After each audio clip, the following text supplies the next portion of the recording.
Vamos a comenzar el tema número 6. La historia del arte hoy. La verdadera historia del arte también comienza coincidiendo con el siglo de las luces y ocurre en concreto con la obra esencial del que podemos considerar como padre de la historia del arte, J. Winkelmann. A partir de aquí se sucederán las propuestas científicas y las escuelas sobre esta materia, alcanzando su mayor número y grado de especialización a lo largo del siglo XX. Hoy, la materia de Historia del Arte es una especialidad universitaria que se imparte en innumerables lugares y que da lugar a especialistas cuya principal función es su papel investigador en el estudio de las obras de arte. Su formación es la más adecuada para catalogar y administrar museos y galerías, organizar exposiciones, colaborar y participar activamente en procesos de restauración, así como para asumir el papel de la crítica de arte, todo lo cual inevitablemente se suele combinar con su labor docente, igualmente necesaria y enriquecedora. Hablemos del formalismo. ¿Qué es eso del formalismo? Formalismo es un intento de contradecir las tendencias llamadas idealistas, ejemplificadas en la figura de Hegel, que entendía el arte como un sentimiento y por tanto como una experiencia contemplativa del espectador. El arte, sin embargo, para los formalistas está en el objeto, en la propia obra de arte, y se trata de atender a sus características puramente formales, es decir, de creación, elaboración, sus elementos artísticos como composición, volumen, color, etc., para poder entender la propia obra y así establecer criterios que permitan la sistematización de estilos y tendencias artísticas. Con el formalismo, la historia del arte comienza a ser más objetiva y progresivamente abandona la mera reflexión sobre la idea del arte para profundizar en la interpretación de la obra de arte. Hablemos ahora de la iconografía. Parece que el estudio del arte exclusivamente centrado en los aspectos formales de la obra de arte no es suficiente para comprender toda la enorme dimensión que tiene el fenómeno creativo y la obra de arte en sí. Al menos eso creyeron muchos historiadores del arte que empiezan a indagar qué otros aspectos esconde la obra de arte aparte de su estricta apariencia. Para algunos, la obra de arte también tiene un significado. La obra de arte transmite información complementaria a través de los símbolos o alegorías que a su vez suponen una significación de ideas, valores, conceptos, etc. La iconografía es precisamente la parcela de la historia del arte que se dedica con un método sistemático a desentrañar de la obra artística todos esos símbolos y los significados que los símbolos conllevan.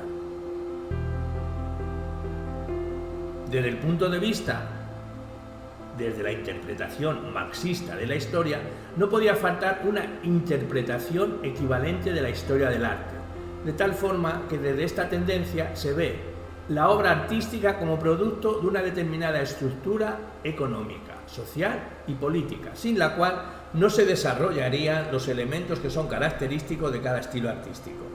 En este sentido, son los condicionantes económicos y sociales y no la obra en sí, la que nos permite comprender el fenómeno creador de una determinada etapa o estilo artístico.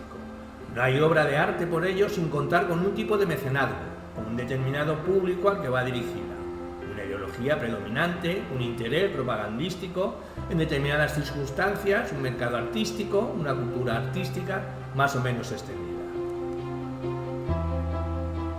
Vamos a hablar de la teoría de la percepción. La importancia que en un momento determinado adquiere la psicología en la Europa de las primeras décadas del siglo XX, de la mano fundamental de las teorías de Freud, pero también posteriormente de Jung y J. Lacan, explican que esta parcela del saber también se integre en las corrientes de interpretación de la obra de arte. La obra, desde este punto de vista, es consecuencia de un determinado estado psicológico, tanto del autor como del receptor, lo que en últimas instancias requiere que nos fijemos atentamente en todos los procesos de percepción que nos llevan a comprender y a interpretar la obra de arte. Es la teoría de la percepción desarrollada en la llamada escuela de Gestalt, que tendrá en Durkheim a su principal representante. Hablemos del estructuralismo. ¿Qué es el estructuralismo?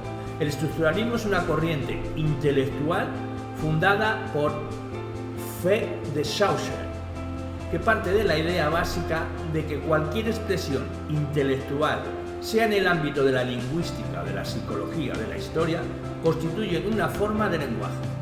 Es decir, nuestra estructura mental es una estructura de lenguaje, en el que cada elemento que utilizamos es un signo. Un signo con su significante y su significado. En todos los órdenes de pensamiento funciona este sistema y en la expresión artística también.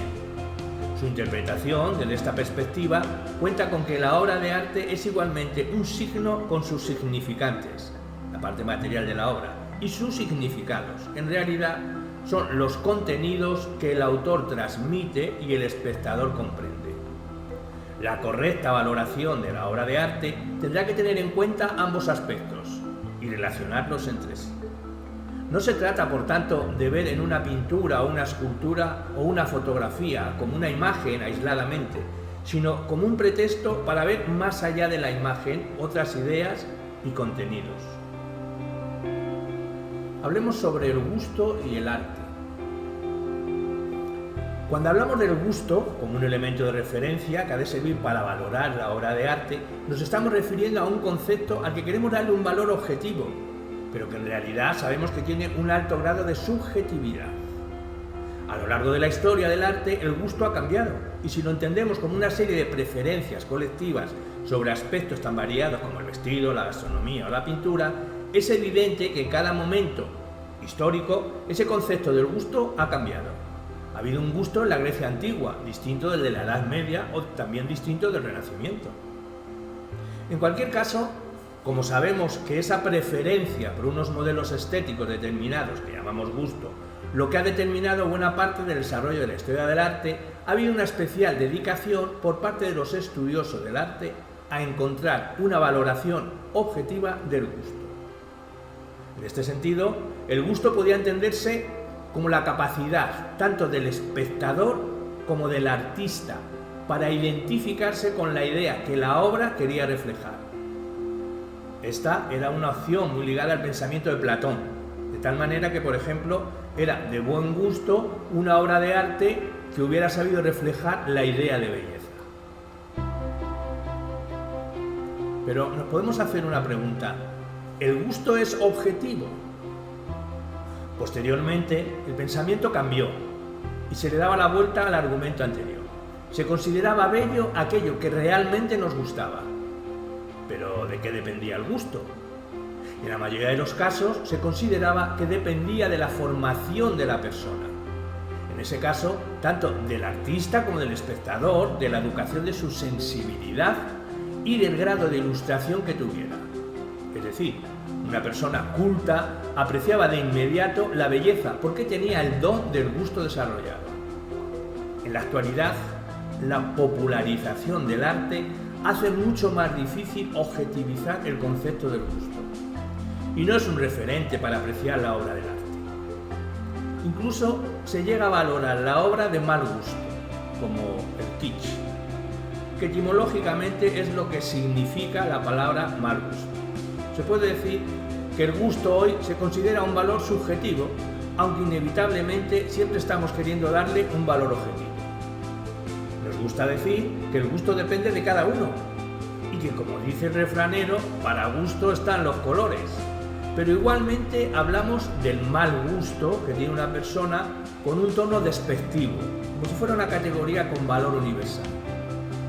En definitiva, ¿de qué depende el gusto individual y colectivo? ¿El gusto de una época? ¿Influye en la valoración de la obra de arte? ¿Cómo lo hace? ¿Es un valor objetivo o subjetivo?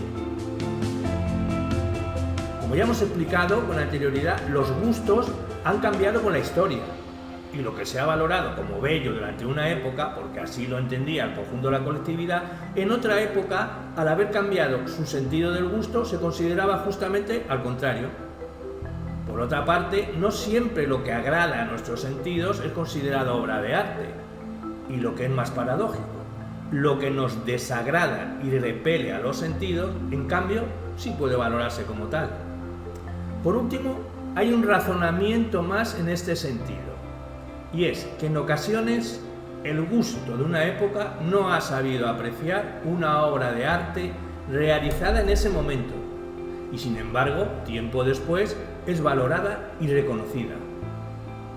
En una palabra, el gusto de una época no supo valorar una obra que el gusto de una sociedad posterior sí supo. ¿Y qué sería un estilo artístico? La expresión estilo artístico se refiere a un conjunto identificable de características que permiten agrupar a una serie de obras o autores. Estas obras participarán de elementos estables en cuanto a sus formas y sus contenidos. Son las reglas que nos permiten afirmar que tal o cual autor u obra se inscriben en este o aquel estilo. En general, en los estilos artísticos también hay un importante grado de flexibilidad. Cada autor, tema, momento o lugar introduce sus propios elementos. Sin embargo, siempre habrá de permanecer aquella esencia que realmente define al estilo. Entre los estilos artísticos hay importantes diferencias. Hasta el siglo XVIII los estilos artísticos abarcan espacios temporales y geográficos muy importantes. El románico o el barroco mantienen su unidad a lo largo de décadas e incluso de siglos. Es a partir del siglo XIX la sucesión de tendencias artísticas se acelera y el concepto de estilo se sustituye a veces por otros de menor entidad como los de corriente o movimiento artístico.